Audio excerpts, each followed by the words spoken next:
யார் சொல்றது? இது பாருங்க, மோசே சொன்னாருன்னா அந்த பெருசிலிருந்து சொல்றாங்க, அதுதான் உண்மை.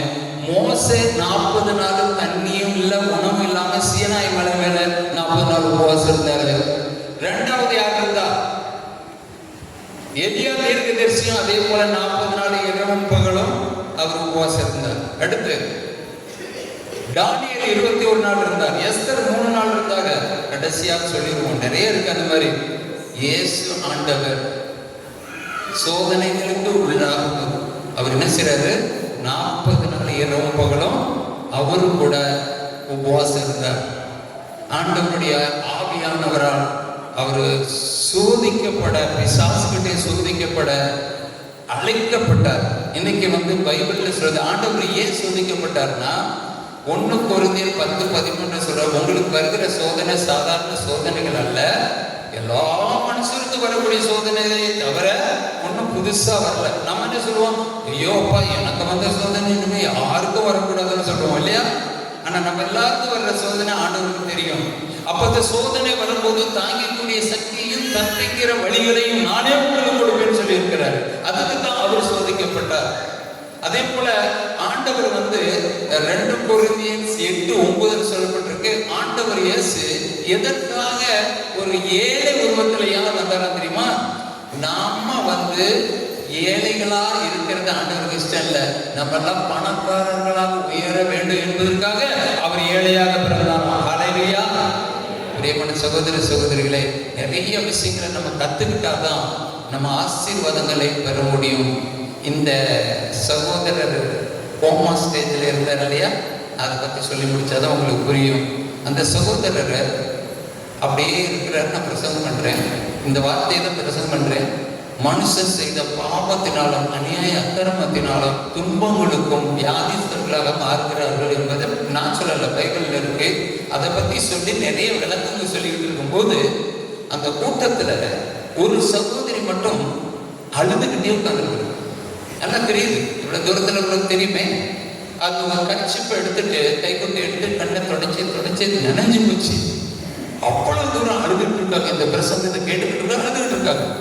நான் சாதாரணமா நினைச்சேன், இந்த சகோதரி இருதயத்தை ஆண்டவர் ஏதோ ஒரு தொடராரு, ஏதோ ஒரு சம்பவம் நடந்திருக்குங்கிறது மட்டும் எனக்கு தெரிஞ்சது. மனஸ்தாபடுறாங்க மட்டும் தெரிஞ்சது. எல்லாம் முடிஞ்சது. லாஸ்ட் ஒரு ப்ரேயர் பண்ணி அவங்களுக்காக ஜெபிச்சு முடிஞ்சாலே சாப்பாடு கூப்பிட்டாங்க. அப்ப அந்த கூட்டத்துல அந்த அழுதுகிட்டு இருந்தாம ஓடி வந்தாங்க என்கிட்ட. பிரதர், உங்கள்கிட்ட கொஞ்சம் தனியா பேசணும். ஏம்மா என்னாச்சு? இல்லை தனியா பேசணுன்ட்டு மாடி மேல கூட்டிட்டு போறாங்க. அப்ப போகும்போது சொல்றாங்க, இது எங்க வீடு, அங்க படுத்திருக்கிறவர் என்னுடைய கணவர், உங்கள்கிட்ட கொஞ்சம் பேசணும். மேல கூட்டு போய் ஒரு ரூம்ல, அதுவும் அப்படிதான் நல்லா இருப்பேன், ரூம் ஏசி ரூம் போய் உட்கார வச்சுட்டு போல்ட்டெல்லாம் போட்டுட்டு யாருக்கும் தெரியாம ரகசியமா சில வாசிகள் சொல்றாங்க. நல்லா கேளுங்க, நம்ம வாழ்க்கையில் இப்படிதான் நிறைய பிரச்சனைகள் இருக்கும். அந்த சகோதரி முட்டி போட்டுக்கிட்டு அழுக ஆரம்பிச்சாங்க. எடுத்தோன்னு அழுது தேம்பி அழுத. என்னமாச்சின்னு சொல்லும் போது அவங்க சொன்னாங்க, நீங்க இன்னைக்கு சொன்னது பூரா எனக்கும் என் கணவருக்கும் என் குடும்பத்துக்காக தான் நீங்க பேசியிருக்கிறீங்க அப்படின்னு. இன்னைக்கு நீங்க நினைக்கலாம், எனக்கு தெரியும், ஆண்டவருக்கு தெரியும். இப்ப இங்க கூடியிருக்கிற உங்கள் நடுவில் இந்த 3 நாட்கள் நீங்க பார்க்கும்போது உங்களோட நேருக்கு நேரம் ஆண்டவர் பேசுறது மாதிரியே வாக்கியங்கள் உங்களுக்கு கிடைக்கும். ஆறுதலாகவும் மன்னிப்புக்காகவும் ஆசீர்வாதத்துக்காகவும். ஏன்னா உங்களுடைய இருதயத்தை, மனுஷன் முகத்தை பார்க்கிறார், நானும் உங்கள் இருதயத்தை பார்க்கிறேன்னு சொன்னார் இல்லையா? அப்ப நம்ம இருதயத்தினுடைய தேவைகள் அவருக்கு தெரியும். அப்ப இங்க கூடியிருக்கிற ஒவ்வொருடைய இருதயத்தையும் பார்த்து அவருக்கு தெரியும். அதுக்கு தகுந்த வார்த்தையை அனுப்புவார். எல்லாருக்கும் தேவையான வார்த்தைகளை ஆண்டவர் பகிர்ந்தளிப்பார். அப்ப அந்த இடத்துல அந்த சகோதரி சொன்னது என்னன்னா, எங்க குடும்பத்துல நடந்த சம்பவத்தை தான் நீங்க சொல்லிட்டு இருக்கிறீங்க. எங்க வீட்டுக்காரர் அப்படி படுத்திருக்கிறதுக்கு காரணம் என்னன்னு தெரியுது, இன்னைக்கு தான் புரிஞ்சது பிரதர். என்ன செய்யணும்னு தெரியல, இதுக்கு பரிகாரம் என்ன அம்மா சொல்லுங்க, கொஞ்சம் கிளீனா சொல்லுங்கன்னு சொன்னேன். அப்ப அந்த அம்மா சொன்னாங்க, எங்க வீட்டுக்காரருக்கு ஒரு பெரிய கோடீஸ்வரர். நான் சொன்னேன், தெரியும், மகன் சொல்லியாச்சு, அடுத்து என்ன சொல்லுங்க. அப்ப அதை சொன்னாங்க, எங்க வீட்டுக்காரருடைய ஃப்ரெண்டு, நண்பர் ஒருவர், அவரும் பெரிய கோடீஸ்வரர், அவரும் ஒரு பெரிய பிசினஸ் மேன் செய்யறாரு, இவரும் ஒரு பெரிய பிசினஸ் செய்யறாரு, தனித்தனியே செய்யறாரு. ஆனா எங்க வீட்டுக்காரருடைய அந்த ஃப்ரெண்டு என்ன சொல்றாரு ஒரு தடவை, நீங்க ஒரு புது ப்ராஜெக்ட் பண்ண போறீங்களா, புதுசா ஒரு பிசினஸ் ஸ்டார்ட் பண்றீங்களா, அதுல என்னையும் ஒரு பார்ட்னரா எடுத்துக்கிறீங்க. பார்ட்னர் தெரியல, ஒரு பார்ட்னர் சேர்ந்து செய்யலாம். இந்த பிசினஸ்ல மட்டும் எவ்வளவு தேவைப்படும் சொன்னீங்கன்னா நான் செக் கொடுத்துட்றேன், நீங்க அந்த பிசினஸ்ல போடுங்க, வர்ற லாபத்தை பேங்க்குக்கு எங்க அக்கௌண்ட்டுக்கு போட்டுருங்க, இந்த பணத்தை எங்க குடும்பத்துக்கு தான் வரப்போகுது, ஆனா இப்ப எங்க குடும்பத்துல உள்ள என் மனைவிக்கும் பிள்ளைக்கும் மட்டும் சொல்லிடாதீங்க, சொன்ன தடுப்பாங்க, நமக்கு என்ன கம்மியா இருக்கு, இந்த பிசினஸ்ல ஏன் போய் நீங்க பார்ட்னரா சேரணும் அப்படின்னு தடுத்துருவாங்க. நானா சாப்பிட போறேன், வந்த குடும்பத்துக்கு தானே, அதனால இதை சொல்லாதீங்கன்னு சொல்லிட்டு அவரு எவ்வளவு ஆகும் போது ஒரு பாகம் 1,60,00,000, அதுல பாதி எவ்வளவு, 80 லட்சம் தானே, 80 லட்சம் கொடுக்கணும்னு உடனே செக் போட்டு கொடுத்துட்டாரு. இவர் பேர்ல இவர் அக்கௌண்ட்டுக்கு வந்துருச்சு. இதை பணத்தை கொண்டு பேங்க்ல போட்டாச்சு, 80 லட்சம் இவர் அக்கௌண்ட்டுக்கு வந்துருச்சு. ஒரே வாரம் தான் இது வந்து அந்த கொடுத்தவர் ஹார்ட் அட்டாக் வந்து செத்து. நல்ல கேள்வி. ஹார்ட் அட்டாக் வந்து செத்த உடனே இவர் என்ன சொல்றாரு, இவர் சொல்றாரு மனைவியை கூப்பிட்டு, உனக்கு தெரியாது, என் நண்பர் வந்து 80 லட்சம் கொடுத்தாரு, இந்த மாதிரிலாம் சொல்லியிருக்காரு, அந்த வீட்டுக்கு சொல்ல வேணான்ட்டு, ஆனா இப்ப செத்துட்டாரு, இந்த பணத்தை என்ன செய்யும்? 2 பேரும் ஒருமனப்பட்டு பேசுறாங்க பாருங்க. அப்ப அந்த அம்மாவும் சொல்லுது, இவரும் சொல்றாங்க, அவருக்கும் கோடிக்கணக்க பணம் இருக்கு, இப்ப அந்த அம்மாக்கோ அவங்க மகனுக்கோ பிள்ளைகளுக்கோ யாருக்கும் தெரியுது. இதை நம்ம அப்படியே அமைக்கிறோம் பாருங்க. ஆசை பார்த்தீங்கன்னா மனுஷனுக்கு மோசமான மனிதன் ஆசை இல்லையா? இது சாபம். தன் சொந்தமா சம்பாதிச்சதே நிக்கிறது இல்லை, மற்றவருடைய பொருள் மேல ஆசைப்படாதுன்னு 10 கட்டளையில ஒண்ணு இருக்கு. பிறர் மனைவியை விரும்பாது இருப்பாயாக, பிறர் பொருளை விரும்பாது இருப்பாயாக இருக்கா இல்லையா? அப்ப இவர் விரும்பினது மட்டும் இல்லாம அதை அப்படியே கொள்ளையடிக்க திட்டம் போட்டாங்க 2 பேரும் சேர்ந்து. சபிரால் அனனியான்னு சொல்லிட்டு, நீங்க அந்த அப்போஸ்தலர் திருத்தூதர் பணியில நீங்க 5வது அதிகாரம் 3வது வசனத்துல பாத்தீங்கன்னா, கணவன் மனைவி 2 பேரும் சேர்ந்துட்டு பேதுருகிட்ட ஒரு பொய் சொல்லிட்டு தன்னுடைய ஆசைகளே இங்க பாத்தி மறைச்சு வைப்பாங்க. அந்த இடத்துல நீங்க பாத்தீங்கன்னா, அதை படிச்சு பாருங்க, நாளைக்கு படிச்சு பாருங்க. அந்த இடத்துல சாபமானது பேதுருகிட்ட பொய் சொல்ல காரணத்தினால 2 பேருமே உயிர் விட்டாங்க, 2 பேருமே செத்துட்டாங்க. சாபம். இப்ப இந்த கணவன் மனைவி 2 பேரும் செஞ்ச தப்பு அவங்களுக்கு தெரியாது, மனைவிக்கோ பிள்ளைகளுக்கு தெரியாது. இதை நம்ம அப்படியே அமுக்கிட்டாரு. ஒரு 15-20 நாள் ஆகல, கார்ல போகும்போது ஆக்சிடென்ட் ஆகி இவருக்கு இந்த பிரச்சனை வந்துருச்சு. ஹல்லேலூயா. இது சாபம் தானே? இதான் சாபம். யாரோ நம்ம முறைச்சு பார்க்கறாங்க, பக்கத்து வீட்டுக்கார அவங்க இப்படி பண்றாங்க, அவங்க தான் நம்மளை ஏவி விட்டாங்க அப்படின்லாம் நம்ம நினைக்க கூடாது. நம்ம செய்யற பாவங்கள் அநியாய அக்கிரமத்தினால சாபமும் வரும். அடுத்து இன்னொரு சாபங்கள் பிசாசு மூலியமா வரும் இல்லையா? யோகுக்கு வந்துச்சு இல்லையா? அடுத்து பாருங்க, இந்த சாபங்கள் பாவங்கள் மட்டும் இல்ல, பிசாசுக்கு நம்ம இடம் கொடுக்கறது கூட என்ன தெரியுமா? இங்க நிறைய பேருங்க இன்னைக்கு வந்து சிலுவைப்பாதையில ரொம்ப பக்தியா பங்கெடுத்தீங்க, பாடல்களை குறிச்சு தியானிச்சீங்க. எத்தனையாவது அது ஸ்தலத்திலையும் நீங்க வந்து நான் கேட்டுக்கிட்டு இருந்தேன், உன் தந்தையும் தாயும் நீ மதித்து நட, இல்லை என்றால் நீ சாக கடவுள் உன்னை கொல்ல வேண்டும் அப்படின்னு சொல்லி ஆண்டவர் பழைய ஏற்பாட்டை சொன்னதை இங்க படிச்சீங்க, நான் கேட்டேன்.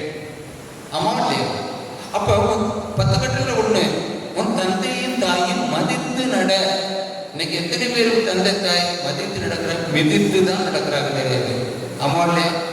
அப்ப அது சாபம் தானே. அப்ப நம்ம மதித்து நடந்துக்கும் போது அந்த ஆசீர்வாதம் கிடைக்கும். நீடூழி வாழ்வா, கையிட்டு செய்யும் தொழிலெல்லாம் ஆசீர்வதிக்கப்படும் மதித்து நடந்தா. நம்ம வந்து அவங்க பேச்சுக்கு மரியாதையை கொடுக்காம இருந்தா அது சாபம். அடுத்த எபேசியர் 4:26-27 சொல்றாரு, கோபப்பட்டாலும் பாவம் செய்யாதீங்க, உங்க கோபம் பொழுது சாய்வதற்குள் தனியிட்டும், இல்லையே நீ பிசாசுக்கு இடம் கொடுத்துட்டேன். இப்ப பிசாசுக்கு இடம் கொடுத்து நம்ம தான் பிசாசு கொண்டு வந்து சேர்த்துருக்கிறோம் இல்லையா? யாரும் என்ன முறைக்க பார்த்தாங்க, அவங்கதான் ஏதோ செஞ்சுட்டாங்கட்டு அவங்க மேல இன்னும் கோவப்படுறது வேண்டியதில்லை. புரியுது இல்லையா? இந்த மாதிரி எல்லாம் சொல்லணும்னா நிறைய இருக்கு. நாளைக்கு நிறைய விஷயம் சொல்லலாம். பாருங்க, இந்த நடந்த சம்பவத்தை நான் சீக்கிரம் சொல்லி முடிக்கிறேன். இந்த சகோதரி என்ன செய்யணுன்றத, இப்படி நாங்க தவறு செஞ்சுட்டோம், புரிஞ்சு போச்சு. என் கனவு திரும்ப சரியாகணும்னா நான் என்ன செய்ய சொல்றது? இந்த அம்மாவுக்கு தெரியும்ல அந்த 80 லட்சம் வந்தது. நான் சொன்னேன், ஃபஸ்ட்டு அந்த 80 லட்சத்தை அந்த இவர்கிட்ட சொல்லுங்க, இந்த மாதிரி திடீர்னு இப்படி ஆச்சு, உங்கள் கணவர் கொடுத்துருந்தாரு, இந்த ஆக்சிடென்ட் ஆனால் ஒன்றும் செய்ய முடியல, மறந்துட்டேன், இந்தாங்க கொடுங்கன்னு சொன்னேன். அதுக்கு அவங்க என்ன சொல்லணும் தெரியுமா? கொடுத்துருன்னு சொன்னமா இல்லையா?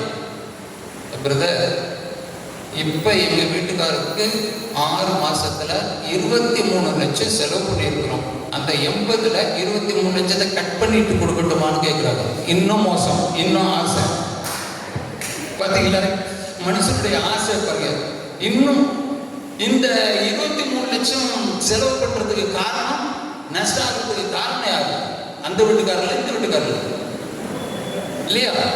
அப்ப இதுலயும் அப்ப நான் சொன்னேன், அம்மா உங்க கணவர் நல்லா இருக்கணும்னா இந்த 80 லட்சத்துக்கு 6 மாசத்துக்கு வட்டி போட்டு கொடுங்கன்னு. ஐயோ நான் கொடுத்துருக்கேன். சரி கொடுங்க, செக் எழுதி கொடுத்துருங்க அப்படின்னு சொன்னேன். அவங்க ரெடி ஆகிட்டாங்க, முட்டி போட்டாங்க, அழுதாக, ஜெபிச்சான். ஆண்டவரே இந்த மனசை கொடுத்தீங்க, இந்த சாபம் முறியடிக்கப்படட்டும். கலாத்தியர் 3:13 ஆண்டவர் சொல்றாரு, உங்களுடைய சாபங்களை நிர்மூலமாக்க நான் சிலுவையிலே சாபமானேன். அல்லேலூயா. சாபத்தை முறியடிக்க இயேசு சிலுவையில சாபமானார். நம்முடைய சாபத்தை எடுத்து மாற்றக்கூடிய வல்லமை ஆண்டவர் இயேசுக்கு மட்டும்தான் இருக்கு. நீங்க பயப்பட தேவையில்லை.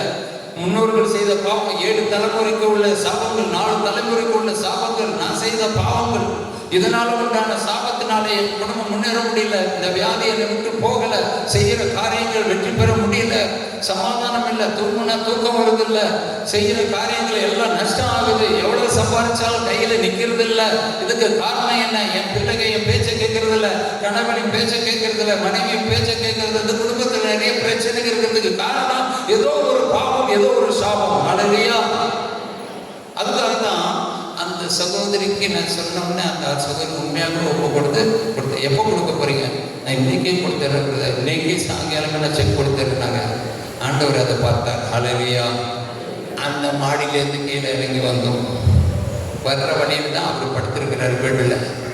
அவர்கிட்ட போயிட்டு நான் அவர் பேரை சொல்லி ஹலோ அப்படின்னா அவர் அப்படின்னாரு. 6 மாசமா குரலுக்கு பதில் கொடுக்காதவர் அந்த அம்மா மனம் மாறின உடனே இவருடைய காது திறக்கப்பட்ட அப்படின்னாரு. அல்லேலூயா. கை தட்டி ஆண்டவரை மேம்படுத்து. அதற்கு பிறகு நடந்தது என்ன தெரியுமா? நான் திரும்ப அப்படி கையை அசைக்கிறேன், கண்ணு இப்படி திரும்புது. கண்ணு திரும்பினதே இல்லை. அந்த அம்மா அங்கனே மயக்கம் போட்டு விழுந்துட்டாங்க.